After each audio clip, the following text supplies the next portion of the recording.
Kaya tama pa ako sa bukado. Tapos nagkaroon ko ng break eh. Nasunod. Oh, pero may mga gas-gas pa ako rito. Ayun o. Kailan pa yan? 2 weeks ago. Sunday yun eh.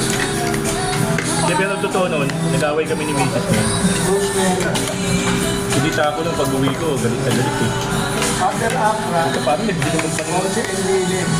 Lagi din ako unahan pala. Hinampat pala ako ng kaldero kaya pa. Nakakailangan na siya. Naunahan pala. Kaya na to. Natugtog ako kami. Marami. Punta yung aso. Hindi pa naman yung naglilinis. Kaya siya lumipat malapit. Kapalit na ng sige, sige tayo. Hinihinga yung ako. Eh sabi ko, makakaway dito.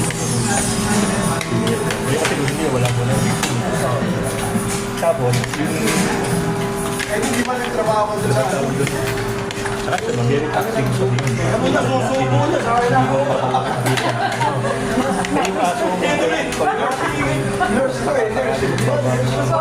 Ah, yun. Sa sukat. Officer. Magiging advisor na lang kami. Yun, ha? Ngayon, ang isa sa nilagay yung aso. Pasawin. Umuwi ka araw-araw? Araw-araw. Kanino at pala na rin yung aso nung Isa lang, trabaho. nabangan ako eh. Layo kasi. Sige. Ano